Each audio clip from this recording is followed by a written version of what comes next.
Hoje em dia, quando a gente pensa em hospital, logo vem à cabeça tecnologia, ciência, né? Mas e se eu te disser que nem sempre foi assim? Que lá no comecinho a ideia era muito mais salvar a alma do que o corpo.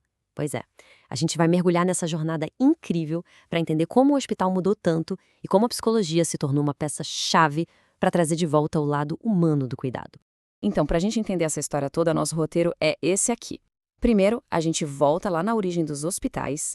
Depois, vamos ver um efeito colateral meio sombrio dessa evolução científica.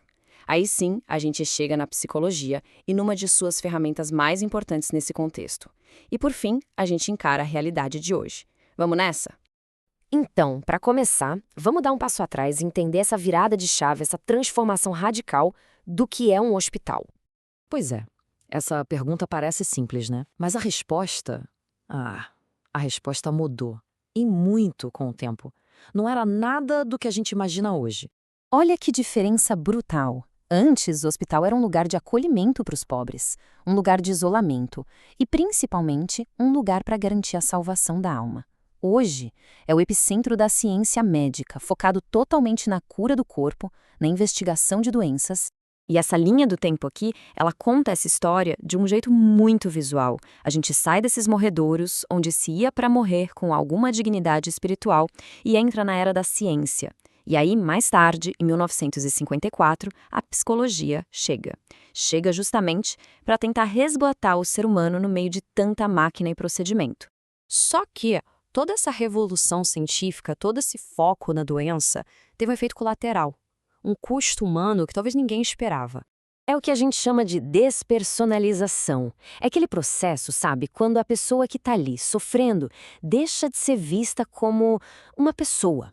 Ela não é mais a Dona Maria, mãe de 3 filhos. Ela vira o leito 12, o quarto 305, ou pior, o fígado com cirrose. E olha, essa citação do Angera Micão de 1995 resume isso de uma forma que chega a doer. É exatamente isso.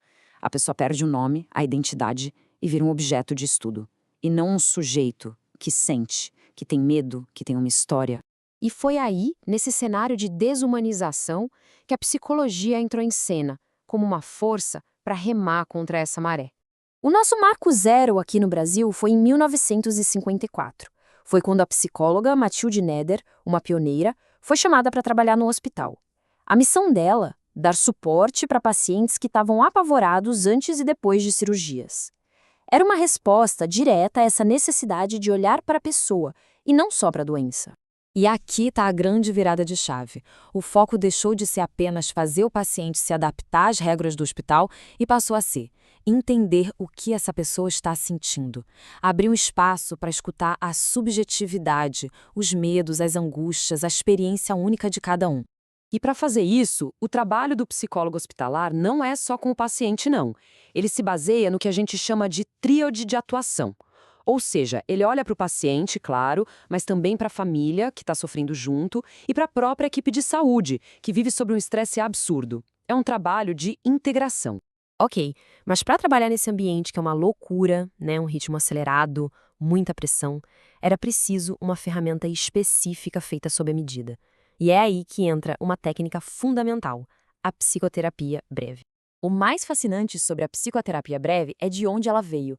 Pensa só, ela é tipo uma neta da psicanálise, lá do Freud. Só que em vez daqueles anos de análise, ela foi totalmente adaptada para a realidade frenética do hospital. A ideia era pegar os princípios da escuta psicanalítica e criar uma intervenção rápida, focada, para aliviar o sofrimento na hora em que ele aparece. E como é que isso funciona na prática? Bom, ela tem um foco muito claro. Se um paciente está com pânico antes de uma cirurgia, a terapia não vai mergulhar na infância dele. O foco é aquele medo naquele momento. O número de sessões é limitado e o objetivo é um alívio rápido. É uma ferramenta precisa, quase cirúrgica, para lidar com a dor emocional na urgência do hospital. Mas, claro, apesar de toda essa importância, a gente sabe que a realidade da psicologia hospitalar tem seus perrengues, e não são poucos. A luta é diária, gente. Falta dinheiro, tem paciente demais para pouco profissional, as condições de trabalho muitas vezes são precárias. E o resultado? Um estresse gigantesco, um burnout que afeta não só os psicólogos, mas toda a equipe de saúde, ameaçando justamente esse cuidado humanizado. Então, veio a pandemia de Covid-19. E se alguém ainda tinha alguma dúvida sobre a importância da saúde mental no hospital, a pandemia chegou e, bom, ela escancarou essa necessidade de uma vez por todas. A gente viu um verdadeiro boom na contratação de psicólogos. Por quê? Porque eles se tornaram a linha de frente do cuidado emocional. Eram eles que ajudavam a mediar o luto de uma despedida por videochamada, que davam suporte para uma equipe médica exausta, que acolhiam pacientes isolados. O valor desse trabalho ficou nítido. E isso tudo só mostra uma coisa. Para ser psicólogo hospitalar, não basta o diploma, não basta a técnica.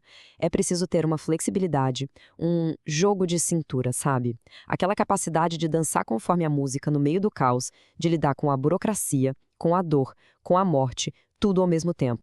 E tudo isso nos leva a uma reflexão final, que é super importante. A psicologia provou seu valor, isso é negável.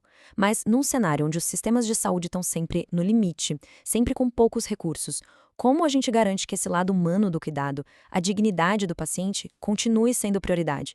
A resposta para essa pergunta vai definir o tipo de medicina que a gente quer para o nosso futuro.